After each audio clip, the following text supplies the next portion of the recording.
for a Friday. It's the end of the week. It's almost the end of the month. It's almost the end of the year. It's almost the end is what it almost is. I'm Bob McCown. That's John Shannon over there in the other corner if you're watching on YouTube. And with us, a couple of our geezer pals. Mike ZEISBERGER and Doug Smith are both here, bespeckled and awake at the crack of dawn as we do this. And geezer-like. And very geezer-like. I know there are. We should probably start with the World Series because that's what's going on now. We maybe should talk about the NFL a little bit because that also is going on now. But I don't give a crap about that. I'm more intrigued, especially of late, in looking ahead and understanding that the border between Canada and the United States is closed and will stay closed probably for an extended period of time. And while the NBA will almost assuredly come back with some kind of season, and the NHL will assuredly come back with some kind of season, where do the Canadian teams actually go? And where do the Toronto teams actually play? What we are hearing first with the NHL is the likelihood of, or maybe even the necessity of, a Canadian division. Is that what you're hearing? Yeah, that's exactly what I'm hearing, Bob, and it makes the most logical sense. I mean, you get through so much bureaucracy if you have all these Canadian teams just traveling within Canada. Obviously, it would probably be the same thing where, like when the teams came into the bubble in Toronto, players coming from the States or coming from the Czech Republic, Sweden, wherever, yada, yada, yada, would have to quarantine for a finite amount of time. But once they're in, and it makes logical sense. And I sense among puckheads, hockey fans, that at least north of the border, that this is something that they're intrigued by, that they would love to see a Canadian division. Whether that has any traction once we get back to real life, I have no idea. But I think in this situation, it is a logical move by the National Hockey League should they decide to pursue it. Okay, so Smitty, on the other side, the only Canadian team, obviously, in the NBA is the Toronto Raptors. And I don't see them playing in another bubble next year, the NBA. But they will win the Canadian division. Yeah. Tied for last. And when playoff time comes around, they'll be well rested. That's right. They'll get a few buys. Where do the Raptors play?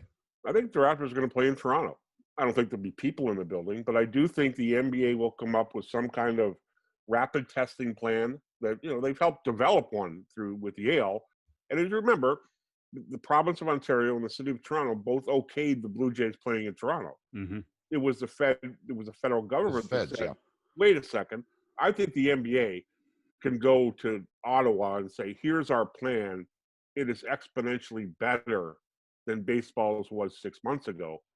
Let's go. And I think that. And when you consider, Doug, that we are seeing on the horizon the airlines and the government working together with a test plan in Alberta right now of a rapid test for travelers. There is some logic to that. I still would not be surprised if this second wave continues to grow, though. Yeah. That the NBA tells them they have to go to Tampa. They have to go somewhere else. I think the possibilities, I've talked to a couple people this week who think the possibility exists of regional bubbles for the NBA to start the year. Not all in one city, but maybe 4 spread out across the United States it's more workable. Because, we all know that this pandemic, it changes hourly. And who the hell knows what it's going to look like in mid-December, let alone the middle of January, when I think the NBA will come back. Well, and here's the other thing, Smitty, is that at least the NBA has time to formulate something, to work with the government. If you remember, the Blue Jays, when they approached the federal government, and I don't mean initially, I mean to seriously take steps. I mean, baseball was waddling around trying to figure out if they were going to even have a season until they had to do things so quickly. There wasn't really a lot of time for the Blue Jays to present their plan, whereas the NBA does have time on its hands. I think MLB was making it up as they went along. Yeah. And that cost them. I think And I think a lot of people, line a few times. not to defend Rob Manfred, but I think a lot of people were making it up as they were going along 100%. in February, March, and April. 100%. The one thing I would say is that once we got past the St. Louis Cardinals and the Miami Marlins, and the players finally took the whole plan seriously, did baseball's plan of playing in home parks work? And for the most part, I think it did. Yeah. Oh, I agree, but it took a lot of more work than it should have, I think, because of the original planning and the kind of fly by the seat of your pants stuff back in April and May. And you're right, the whole entire world was too. But I think that's where the NBA and the NHL, if they're looking at a January 1 start, they have the benefit of hindsight, what's worked for them at Edmonton and Toronto, what worked for the NBA in Orlando, and can go to Ottawa and say, here's exactly how we're going to do it on these specific days. And I think Ottawa will listen far more open-eared than they did to baseball. There's so many intriguing things that have come as a result of this pandemic and the actions of these various leagues as a result. What is the value of home field, home court, home ice advantage? What really is that? You know, I can tell you statistically, you know, having lived in Vegas, 54% of home teams win games.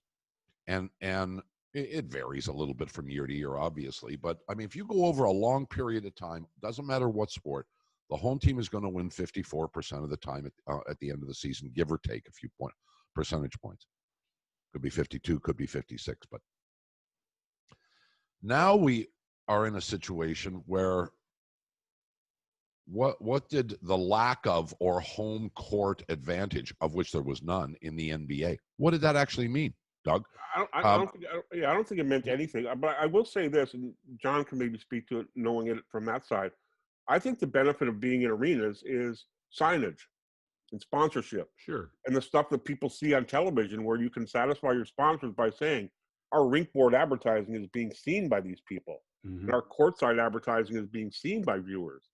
And you don't get that in neutral sites. Well, the thing with that is, Doug, what you brought up is local revenue. That's not national revenue, because in both the NHL and the NBA, signage becomes, on a national basis, becomes controlled by the NHL. What the Raptors missed was a ton of local revenue at times. Obviously, that occurred in the NHL to a point. So what we're talking about, not only, and it's not only signage, I do think that there is an advantage home court because of the emotions in both sports. I think momentum, I think crowds have, and you can say poppycock, Bob, but crowds do create opportunities for momentum for the home team. I don't think there's any question about that. I think that the emotional aspect, it may be infinitesimal. It's theoretical, John. That's theoretical. You can't prove it. But it is also part of the fan experience, which in many ways a lot of us watch because we want to watch the event, not just the game. I just don't think you're going to see fans in arenas for very long. Neither do I. Either sport. Now, maybe till the end of next season, whenever that, that's the other part. When do seasons have to end? The NBA has got to get done before the NFL starts. Yep. Because they need that. They can't go up against them on that TV monitor. Well, I'm curious. Are they going? Is the NBA going to Tokyo? Oh yeah. If there is a Tokyo, it plans to go, but I don't think it can, because I don't think it can get its season over with. Oh, okay. So I think that's going to be the issue. They're not going to get done in time for July to go to Tokyo with their best players. So some guys who are on teams that aren't in the playoffs may go, but it's not going to be the American team or the Croatian team, because all their good players are going to be playing in the NBA. Well, you better put the Canadian team in there too. We got a pretty good team. They still got to qualify. I don't know how that's going to happen. How are they going to do that? Happen? Yeah. Draw straws. We're going to draw straws. Yeah, that's right. But I will say, to Bob's point, when we talk about home field advantage, the only when you get right to the crux of it, the only sport that I see of the big four where maybe you do miss a little bit of fan support, or more importantly, where it actually affects the game, will be the National Football League. Because if an opposing quarterback is coming up to the line in Kansas City or in Seattle, you know that those guys have been practicing silent counts because they can't hear. And the one sport where communication more than any other is vital is offensively in football. So otherwise, you know, like Bob said, it's only 54% of home teams that win a lot of these games in these sports. And to me, basketball and hockey, having fans in the stands, signage not included, is kind of irrelevant to helping the home team other than the NFL. I talked to a bunch of basketball players about this very issue over the years, because in the NBA, it seems to be a bigger deal than it might statistically be. Mm-hmm. And a lot of them have said to me, hey, look, it's noise. It's either good noise or bad noise, but it's noise. And it's the same whether you're at home or on the road. Yep. With people screaming. So I don't see the momentum all that much. A little bit of basketball. Maybe it gets in referees' heads. Well, but I don't think it does. Hey, but last I checked, they're part of it. I mean, everything. Absolutely, yeah. Everything's part of it. It is. You know? Doug Smith, Mike Zeisberger, with John and I on the podcast today. Many, many years ago, and periodically in the interim, I mentioned in a concept that I've held for some lengthy period of time and repeatedly was shot down with it. And that concept is a neutral site for the World Series. That traveling... Well, you got it now. That's the point, John. So, and I mean, it took a pandemic for them to even try it. And nobody is talking about the possibility necessarily of having this work going forward. But we are seeing it. It does not diminish the significance for me of the watching experience, the observing experience on television, where 99.99% of your audience is during a World Series. The concept of going to a city, not having to worry about travel dates, to be parked in one place. Fans from those cities can travel there. Let's be honest, they do it with the Super Bowl. It feels like the right thing to do. Just general thoughts around the table on this concept. I kind of like it because it takes out the variable of weather. And in baseball, that's a huge deal, because if you get 2 days of rain out, it changes your entire pitching strategy. Yes, it does. And it doesn't happen if you can schedule the World Series in a dome or a warm weather city. Probably. Yeah, that said, I don't think it's certainly not a bad idea. And you're right. This year, I can't watch baseball this year because there's pitching changes every 4 seconds, and guys, it's a 1-0. It's a 1-0 game in the third inning, and teams that are ahead are. So you're never going to watch baseball again, then, right, Doug? It's basically unwatchable to me, because everybody's either striking out or hitting a home run, and everybody throws 100 miles an hour, and they're all the same guy. But anyway, that said, a neutral site World Series would be very cool, because it would be a big event. Over what? I agree. 12 days? Yeah. You get the off days? That'd be outstanding. A big event for whom? I think for the fans of the teams, they would go there. Wow. I think it'd be a gigantic party. I think it'd be, the Super Bowl, I don't know how many of us, of the four of us, have been to Super Bowls. Yeah. I imagine most of us. But Super Bowl starts essentially on Thursday. Yeah, the teams get there Monday, Tuesday. Or and now they sometimes have a week between the championship games and the Super Bowl, but essentially the parties start on Thursday. By the time you get to Sunday, you're so hungover. Well, the game is almost irrelevant. Yeah, it is. Yeah, but and I don't know if you could do that for a World Series. I don't know if you could do that for a World Series for almost 2 weeks. It doesn't have to be 2 weeks. It could be 7 days. It literally could be 7 days. You don't have travel. You don't need travel days. You can go whatever, Monday to Sunday. I need to be Here you go. Bang, bang, bang, bang, bang. I need to be able to plan to go. I understand what you're saying. I also think that when you're you don't need to be able to plan to go anywhere. You get off your keister, off the couch, and you get on an airplane and you go. Not when you made as much money as John has in his career. But here's the thing. You're going to know in advance where the World Series is. It's not going to be a big surprise. It's easier to go to a predetermined place than it is 2 days before you find out where you might go if you're a traveling fan. But Bob, you're preaching logic here, okay? Well, as always. And but we're talking about Major League Baseball. This is the same place that with all the dome stadiums, how many times, guys, at the beginning of a regular season, the first 2-3 weeks of the season, they have scheduled games in outdoor stadiums like Cincinnati, like Detroit, where it's still freaking snowing. Okay? Yeah, but that's tradition, Mike. That's tradition, Mike. You know that. Tradition. What? What tradition? Like 1977, it's tradition to shovel off the field before the first game. Well, hey, listen, that's how you were probably there in left field. No, I was one of the only 1.5 million who was not at Exhibition Stadium. The other thing is, I think one of the key things in all this is I'm not sure that if you did it, you could jack up the ticket prices as much as you needed to. If you have you're going to create more demand at home. If you have a 50,000 seat ballpark and you host. Don't bet on it. What you do is the same thing as the Super Bowl does in the NFL. So that's only one game, Bob. That's only one game. Yeah, but you can look. You still have corporate sponsors. You can suck them in. You can just mandate. Look, you want some TV spots? It's going to cost you $100 million. And then you got to go to the game. I want to see.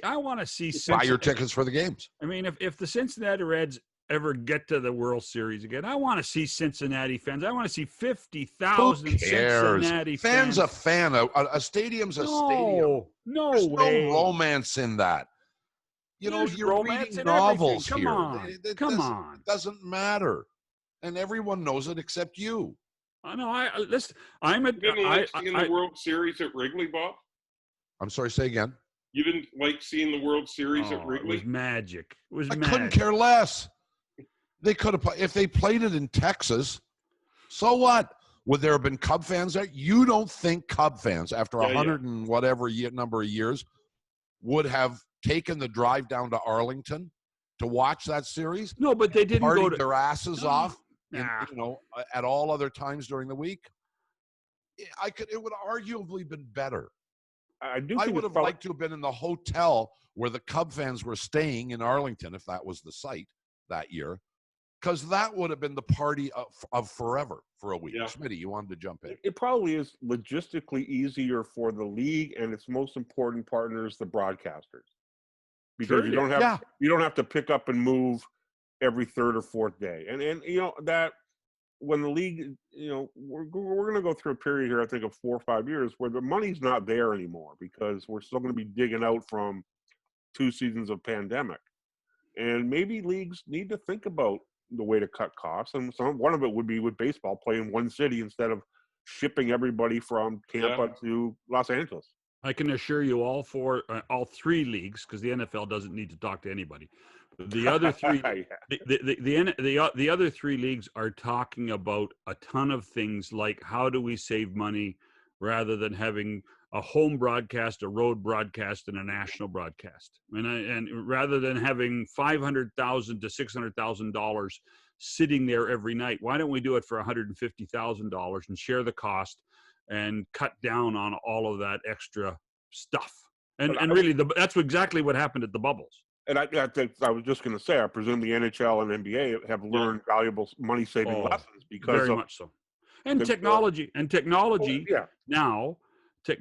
now is just fantastic in our business. I was talking to somebody yesterday who's involved in the United States in this business, and they talked about they were involved with the PGA Golf, and they had the producer and director in Stamford, Connecticut, the technical crew in Los Angeles, the camera people and the audio people on the golf course in Toledo, Ohio, and everything went together and worked. And there was no gaps. It all fell together easily, and it saved them a ton of money, and it was safer. And it was safer. John, you would know this far better than any of us, I think. Let's say the Leafs and Raptors decided to not travel any broadcasters at all. No stats guys, no cameramen, no people, no broadcasters, and they did it from home like they've just done it. Mm-hmm. How many millions of dollars would that save Maple Leaf Sports? Millions of dollars. Well, it would probably save them on average probably between $50,000 and $60,000 per team per night. So do it. That's $2 million for each team. So that's $4 million to the bottom line, which is not in this day and age coming out of the pandemic. Not unsubstantial. In cash poor situations for all clubs, including the big clubs like the guys at Madison Square Garden in New York and the people at MLSE, that's a lot of money. Now, I hope this doesn't happen because I like the broadcasters and I like being on the road with them, and I like they like their per diem, and they like going to the bar the night before. 100%. And generally, I'll let them spend some of their per diem on me if they want to. Exactly. That's why you're one of the greats, Smitty. You always have that take on things. Well, I think money's going to be the driver for the next 5 years in all pro sports because there is none out there. And money's going to be the driver. And safety's going to be the reason. And so people are not going to be able to push back and say, well, I want to go because, and they're going to say, no, it's safer for you not to get on an airplane. It's safer for the athletes. Give, right? Yeah, exactly. Or reason. Yeah. Well, the Toronto Star had a credential for the NBA bubble. On a tier 1 credential, we were going to go. Huge cost, but we thought it would be worth it to go. And at the end, it was, safety was probably, cost was a big deal. Yep. Safety was the second one. Sure. Right? And I was quite fine with not getting on an airplane and flying to Orlando. Once I got there and got in the bubble, it would have been fine. Mm-hmm. But it's those 10 hours when you're not that's a little bit dicey. And whoever thought it would take a pandemic that we would see in reality, and you guys talked about the broadcasters, a replication in real life of the scene in Bull Durham where the announcer is sitting there with a piece of wood and a stick, and he's calling the games off the teletype. Joe Crysdale, man. Here's the pitch, clunk, and there it goes. Whoever thought that we'd be, props aside, that we would get to the point where broadcasters would be broadcasting remote, but that's back to the future. In the 50s, recreations were a fact of life. Now, we can't do our jobs well in those circumstances, writers or broadcasters. You cannot do your job well if you're not there. And that's hard, and we got to figure out as an industry a way around that. Here's one of the issues with that, Doug. The Zoom calls, and this might be too inside for the regular viewer or listener, the Zoom calls that the athletes and the coaches participated in, they loved it. Oh, absolutely, because they didn't have to walk away with me asking them a third or fourth question. No, they loved it. And that I actually think the Zoom calls or whatever the next technology is for athletes, I think it's here to stay. I think it's here to stay on every level. Man, I got a couple other things I want to get to before we wrap this thing up because I know people have to go. Side note, not a big deal. It appears Mark Shapiro is going to stay with the Toronto Blue Jays as their president, CEO, whatever the hell he is. If you had told fans that was going to happen 2 years ago, there would have been outrage. Mark Shapiro was not popular among with the fan base, and that's no surprise. I mean, the team hadn't played well. He disassembled a team that was pretty good. It got to the postseason a couple of years in a row. What do you think now the reaction is to the thought that Shapiro is going to stick around for 2, 3, 4, 5 more years? Probably a lot less dramatic, wouldn't you think? I say less dramatic, but I still think a lot of people think he's the puppet master for the manager, and I think that's going to become an issue. That he and Atkins are calling the shots for Montoyo. Well, I don't think there's a doubt about that. Do you? No. I don't. I think that's absolutely true, and I think that will be the thing that doesn't allow fans to fully embrace him. What's happening with the Dodgers? What's happening in Tampa? It's happening everywhere. It's happening everywhere. This is this is the new baseball rule. To Doug's point, and it is a valid point. I mean, to a fan in Toronto or a fan in Tampa or a fan in LA, it only matters what your home team is doing. Yeah. Right. And you don't care about anybody else. And if the decision is the right decision, you say nothing and think nothing of it. It just passes. And if it's the wrong decision, you lose your mind, and somebody has to be blamed for it. So is it the manager, or is it the front office who you believe is actually made the call? Z. Well, I mean, we've seen the Dodgers in their failings in the World Series up to this point. We've seen the way they've handled their pitching staff, where guys get pulled when they're throwing a one-hitter through 5 innings, because that's what the people upstairs say. The analytics tell them that that's what they had to do. We saw that with the Blue Jays against Tampa. And as a baseball fan, forget about a journalist or anything, forget about me having covered that sport and that team. It was really frustrating, because I don't need a piece of paper to see that they can't hit the damn ball on a certain day when a guy is hot. That to me is really frustrating. I do think that maybe Shapiro and Atkins got a little bit of a softer reaction from the fans when the fans actually saw at the trade deadline that they tried to add. I know there was no big blockbusters, but at least they were being proactive, which in this organization really hasn't happened since Alex Anthopoulos left. Well, the interesting thing about it for me, Bob, is to me it shows that with ownership showing some patience, if you want to call it that, with Shapiro and Atkins, that they can rebuild the organization, that their young guns are pretty good, and this ball club still has holes, but it's getting better, and you could see the improvement in Buffalo through this season. But to me, that the other side of this is they've had a chance to figure out what they were supposed to do with their stadium.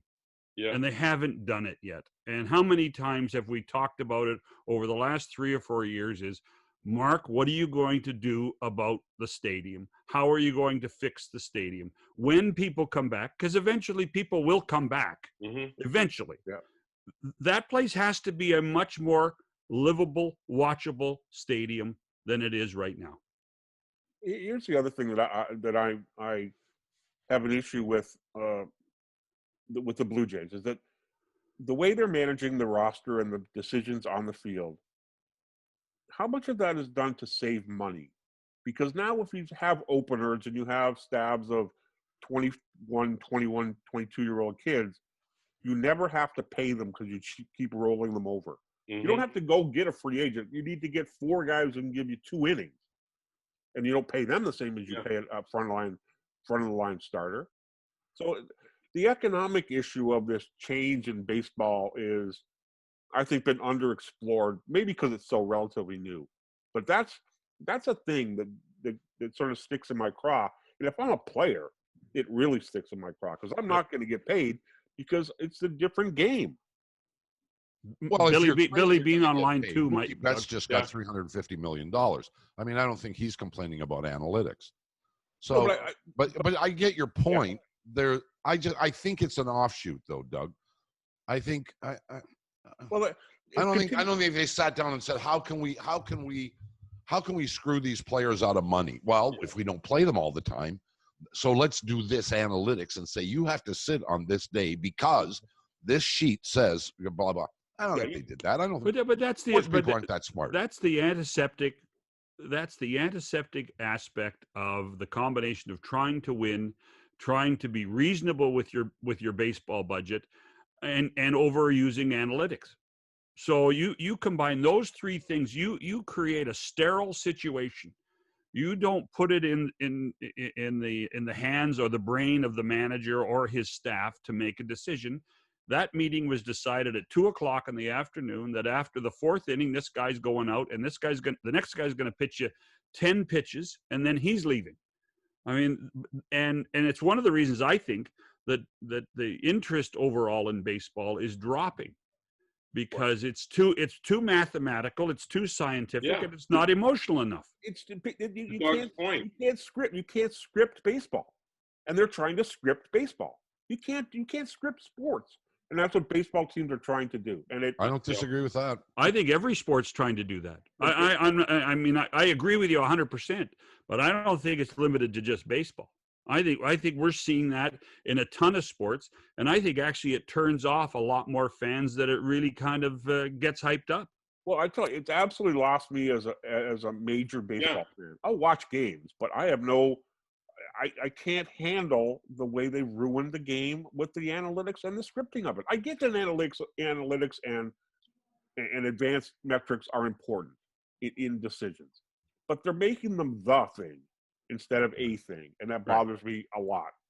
And here's what gets me too, Smitty, is that while they're going through and doing this stuff, okay, and we talked about, that the analytical decisions are coming from the front office, here's a message to the front office.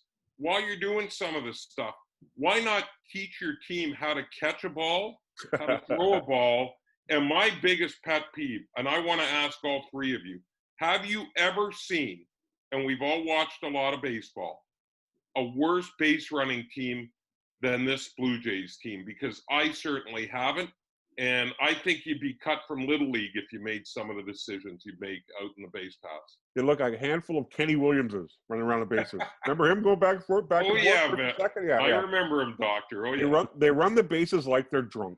Yeah, that's it. Well, they don't need to run the bases because all you're going to do is strike out or hit a home run. Yeah, that's true. And when you run the bases in a trot, I think you can touch all four. They're so not used to running the bases. What is this? I got to go from first to third? Do we know they know that they have to touch all four, John, when they hit one out? I'll check the rule book.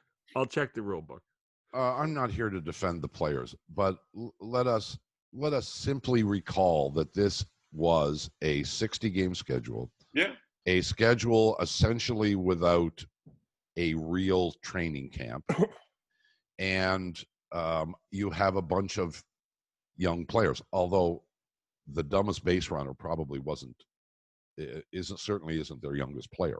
Having said all that, let's see how this evolves over the next year or two. Like, if they don't grab this by the throat and say, all right, you dum-dums, this is how you run the bases, then you got a problem. They were this year, I'm prepared to say, well, all right, okay. So. To put it in context of other sports, the Toronto Blue Jays are kind of like the Montreal Canadiens are in the NHL right now. What we saw in the postseason was a ton of potential. And what we saw is this team can grab a market if it continues to play this way over the next couple of years. It's not guaranteed. It's not guaranteed. The truth of the matter is they were, 2 games above 500? Mm-hmm. More. That's the magic of expanded playoffs, though, Doug. And we're going to see expanded. We're going to see expanded playoffs. Rob Manfred's already said he liked it. We're going to see it in the future. Good. I told Rob Manfred he should do it 5 years ago, and he said I was an idiot. And he said, "Bob who? Bob who?" Yeah. If you, I don't know how many Raptor fans, Smitty, do you think knew who Nate Bjorkgren was? I think the hardcore did. The casual fans will go, okay, is that the bald assistant, or is that the black assistant? They don't know for sure. I think it's even a little worse than what you portray, but it doesn't matter. Either way, he was not exactly a high profile guy. No. And yet, there is always consternation within an organization and their fan base when one of your assistants, and in this case, your lead assistant, wanders off to take another job, and fans will always go, what will this mean? What exactly does it mean that the number 2 coaching guy on the team is no longer here? If Kyle Lowry leaves, I can assimilate what that means. The coach leaves, I don't know. So tell me, how integral was he to the success of this team? I think his value and importance was the way he helped Nick Nurse, because he was the optimistic guy beside Nick. Nick would be all crazy, oh, we're going to lose, and Nate was the most positive man I know. And I think that's I think Nick, when he goes to fill that role, will look for somebody with those personality traits. And I think it would be relatively seamless. The X's and O's are the X's and O's. It's not a big deal. It's the coaching staff dynamic that Nick has to worry about when he gets that next guy. And I think he's going to look for a guy who has a lot of the same characteristics as Nate does in the way he handles Nick, as opposed to how he does calling plays or suggesting strategy. Got it. One other question, and the other guys can jump in. If the Raptors lose another assistant, if another Raptor assistant gets a call, gets tapped on the shoulder for a head coaching job and leaves, do you think the impact is incrementally greater? Yeah, I do, because that's more personalities in a very small, intense group. You know, the coaching staff is basically 4 people, 3 assistants, the head coach. The guys behind the bench are developmental guys. They're not at the same level. And if you take 67% of your brain trust away from the head coach, then you got some dynamic you got to figure out. And losing 2 is exponentially worse than losing 1. So I want to. It's interesting that Nate goes to Indy, where a guy like Frank Vogel was, and to me, Indy's one of those teams that goes and finds what I would describe as the inexpensive, good assistant coach to come in and coach the team. It almost makes Indy kind of a developmental city when it comes to what the NBA does to develop head coaches. Is that fair? But players too. I mean, look at, they're pretty good, but they're. But over the years, they've had some pretty good management guys like Donnie Walsh and Larry. That's a pretty good team to do it. Oh no, that's a pretty good team. But the consensus would be, and I don't know whether Smitty agrees, the likelihood of them going out and getting the star player that they need to elevate them is virtually 0. Yeah, 0 right now, absolutely. They're in that middle tier of the 5th to the 10th best team in the East, and I don't know where they fall. And injuries. I think they're going to be there forever, though. I think that's going to be the philosophy of that team and that ownership forever. Oh, I think absolutely. I think it works for them. And every now and then you catch lightning in a bottle and you play in a conference final, which is a great thing. It helps. It's 3 more weeks of excitement, and your fans are jazzed up, and you get a summer or a winter to live off that. But yeah, they're a treadmill kind of team, and I don't think they'll ever go. They won't make the bold move of trading DeMar DeRozan for Kawhi Leonard of 1 year. No, like the Raptors would. That's not organizationally what they do. Well, and when they develop stars, which they will inevitably and have in the past, and those stars, it comes time to give them the big dollars. Indiana will probably not be able to keep these guys, either because they want to get out of Indianapolis or they can't afford to, and so the cycle will continue. They can be a good team, but they can't be a great team. And every now and then you get lucky and you win a second round of the playoffs and you're in the right. Well, or Reggie Miller drops to where you draft. Let's face it, and that's how long ago it was. So that's the other thing. Well, would Reggie, if the economic system in basketball was the same in Reggie Miller's time, which wasn't all that long ago, but that it is today, would Reggie Miller play his entire career in Indiana? I think that's a fair question. I'm guessing I don't think no. So. Yeah, I'm guessing he probably wouldn't have. I think those days are gone. Yeah, I do too. Kobe Bryant was the last one we will ever see who spent an entire good career with one. Right. Yeah. Guys, enjoyed it. That was fun. We had lots more things to talk about. We'll do it another time. Thanks, Z. Thanks, Smitty. Good to see you. Absolutely. Thanks for having me, guys. Appreciate it. Good to see everybody. That's the podcast for a Friday, and for this week, for John Shannon, Bob McCown, and the boys. Thank you. Have a nice weekend. We'll see you Monday.